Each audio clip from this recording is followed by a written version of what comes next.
नमस्कार, बहुत स्वागत है आपका। कर्क राशि, राहु का नक्षत्र परिवर्तन होने जा रहा है। राहु अभी आपके जीवन में जब नक्षत्र परिवर्तन करेंगे तब क्या कुछ बदलेंगे। वैसे तो राहु का अगर ज्योतिष के अनुसार देखा जाए तो राहु अपने मित्र शनिदेव के घर कुंभ राशि में है और राहु का यहाँ आना इसका मतलब पूरी तरह से साम्राज्य स्थापित हो जाना, या राहु अब मित्र के घर हैं तो खुलकर आपको आशीर्वाद दे पाएंगे या दे रहे होंगे। लेकिन ऐसा नहीं हो रहा था क्योंकि अभी तक गुरु के नक्षत्र में थे, लेकिन अब जैसे ही वो अपने नक्षत्र में आएंगे, शतभिषा नक्षत्र में आएंगे 23 नवंबर से अगस्त 2026 तक पूरे 9 महीने का वक्त है, पूरी तरह से खुलकर आशीर्वाद बरसाएंगे। तो राहु कहाँ बैठे हैं, उनकी दृष्टि का क्या प्रभाव होगा, तमाम बातें जारी है। वीडियो के अंत तक बने रहिए। यह प्रेडिक्शन चंद्र राशि पर आधारित है और अगर पसंद आएगा तब लाइक कर सब्सक्राइब कीजिएगा, अपनों से शेयर कीजिएगा, कमेंट में हर हर महादेव जरूर लिखिएगा। चलिए समझते हैं। 18 साल के बाद जब मृत अवस्था से जागकर जीवित अवस्था में आएंगे राहु, यानी पूर्णतया कह सकते हैं खुलकर सांसें लेंगे, 100% रिजल्ट देने को आएंगे, तब क्या क्या होगा। तो आपकी यानी किसी भी ग्रह की ताकत, कोई भी ग्रह, वैसे तो एक बात जान लें कि राहु का अपना घर नहीं होता, लेकिन जिस घर में बैठते हैं उसे अपना बना लेते हैं। अब तो वो मित्र के घर में है, अपने नक्षत्र में है, तो ये 9 महीने का वक्त है, बहुत उत्तम। वैसे तो 4 महीने से राहु मृत अवस्था में चल रहे थे, धन भाव में राहु राज स्थापित हो गया था, लेकिन खुलकर चीज़ें नहीं प्राप्त हो रही थी। तो कलयुग का राजा, संचार के कारक, हवा की गति से चलने वाले एक तूफान है राहु।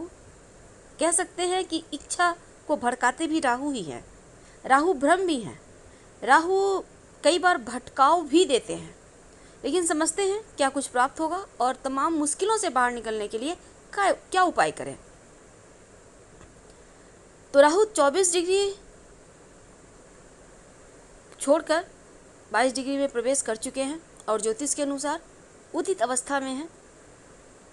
परिणाम क्या होगा ये समझ लेंगे, क्योंकि 18 साल के बाद राहु का गोचर धन भाव में, तो कर्क राशि आपकी राशि में एकदम से एक्टिव है। और चूंकि हमने कहा कि राहु का अपना घर नहीं होता, तो शनि के घर को राहु अपना आधिपत्य जमा कर बैठे हैं। 23 नवंबर एक ऐसा वक्त है जब इच्छाओं की पूर्ति होने का यहाँ से योग बनना शुरू होगा।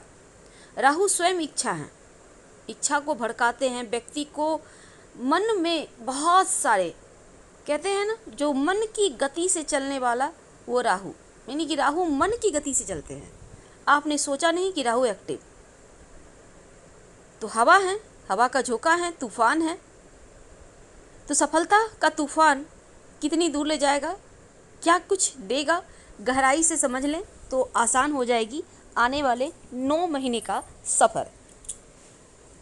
तो क्या क्या उपलब्धि मिलेगी ये पहले समझ लेते हैं। वो करीब 12 से 15 ऐसी बातें होंगी जो आपकी लाइफ में होनी ही है। और एक बात याद रखिए, अगर आपको लगे आपकी कुंडली में राहु ठीक नहीं है तो आप शिव जी की आराधना कर सकते हैं। शिवलिंग पर 1 लोटा जल में कुसा घास डालकर अर्पित करना शुरू कर दें, राहु खुद बढ़िया फल देने लगता है। तो सबसे पहली बात, धन की बात करते हैं। देखिए, पूरे 9 महीने तक का वक्त है और ये वक्त रहेगा 23 नवंबर से अगस्त 2026 तक। तो भाग्य की ऊंचाइयां तो प्राप्त होगी, भविष्य रचने में मदद मिलेगी, आर्थिक स्थिति बढ़िया होगी। राहु का यहाँ पर आना आपके लिए आर्थिक स्थिति तो बढ़िया रहेगा ही, साथ ही करोड़पति बनाएगा। यहाँ पर कुंभ राशि में राहु लक्ष्य की प्राप्ति आसानी से करवाता है, समस्याओं से मुक्ति देता है। राहु न केवल आपको धन देगा बल्कि धन को सहेज कर रखने की ताकत भी देगा। हालांकि अष्टम में बैठे हैं राहु, राहु की दृष्टि के अनुसार ही हम आपको फलित करेंगे। तो धन भाव पर दृष्टि, राहु धन आने के रास्ते खोलेगा। राहु विदेशी जमीन से लाभ करवाता है, तो विदेश से कमाई होगी। काम में आकस्मिक रूप से लाभ होगा, लॉटरी जुआ सट्टा से लाभ होगा। अचानक से संपन्नता बढ़ेगी, सुख साधन बढ़ेंगे, कुटुंब वृद्धि होगा। और एक और चीज़ है कि राहु आपके पारिवारिक जीवन में अशांति नहीं लाएगा, क्योंकि राहु अपने मित्र की राशि में है और यह सबसे अनुकूल स्थिति है। परिवार में किसी भी तरह का विवाद कलह वो खत्म होगा, परिवार में खुशी का माहौल आएगा, मांगलिक कार्य आपके घर परिवार में हो सकता है। और राहु जैसा ग्रह अगर शुभ हो जाए तो फिर चीज़ें बढ़िया होने लगती हैं। तो धन सम्मान तो प्राप्त होगा, सुख बढ़ेगा, जिंदगी एकदम से आपको लगेगी कि चेंज हो रही है। दूसरी बात यह है कि राहु की जो दृष्टि है छठे भाव पर, यहाँ पर जीवन में कई रहस्य को उजागर करता है, संघर्ष का, आपके रोगों का, आपके कर्जों का, शत्रुओं का। तो यहाँ पर आपके लग्न भाव को देखना, आपके तृतीय भाव को देखना, आपके पंचम भाव को देखना, राहु नौकरी सर्विस सेक्टर से जुड़े लोगों को, अगर आप जॉब करते हैं तो आपको जॉब में प्रमोशन हो सकता है, आपका ट्रांसफ़र होने के योग बनेंगे। लंबे समय से प्रमोशन का इंतज़ार कर रहे हैं तो ये वक्त बढ़िया है, कर्ज से मुक्ति मिलेगी। अगर धन को लेकर कभी मुश्किल में थे तो वहाँ से निकलेंगे। राहु खुद, उनकी दृष्टि आपके लिए आपके स्वास्थ्य को बढ़िया करेगा। अगर पैसा फंसा हुआ है, रुका हुआ है, वो प्राप्त होगा, कर्ज से मुक्ति मिलेगी। और एक सबसे अच्छी बात है कि बीमारी से भी मुक्ति दिलाएंगे राहु। आपके खिलाफ अगर कोई षड्यंत्र कर रहा है तो वहाँ से भी आपको बचाएंगे। कोर्ट कचहरी के मामलों में उलझे हैं तो उससे भी राहु निकालेंगे। राहु की दृष्टि को शत्रुहंता कहा गया है, यानी शत्रुओं का नाश करेगा राहु।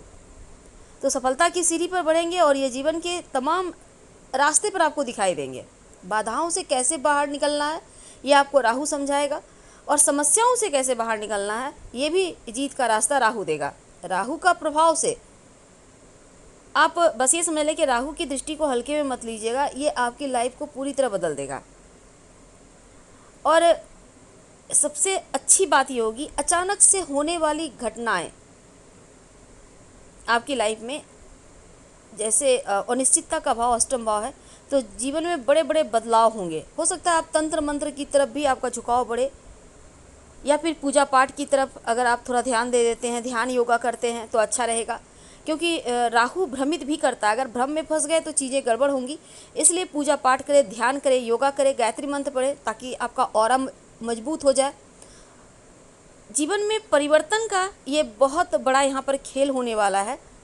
और वैसे तो वर्तमान समय में जो देवगुरु बृहस्पति वो अतिचार गति से आपकी ही राशि में चल रहे हैं, तो ऐसे में समय अनुकूल चल रहा है। और बृहस्पति जब भी कर्क राशि में आते हैं, या कर्क राशि वालों के लिए खासकर, हर क्षेत्र में तरक्की कराते हैं। तो अभी ऐसा वक्त चल रहा है जो आपको पीछे मुड़कर देखना इस पीरियड में नहीं पड़ेगा। ज्योतिष, तंत्र मंत्र, धर्म या रहस्य की तरफ आप काम करेंगे, रिसर्च के क्षेत्र से जुड़े हैं, आपके लिए बहुत अच्छा है। राहु की जो यहाँ पर देखिए, इन कार्यों में अप्रत्याशित सफलता देगा। तो ये चीज़ें आपके लिए बढ़िया चल रही है।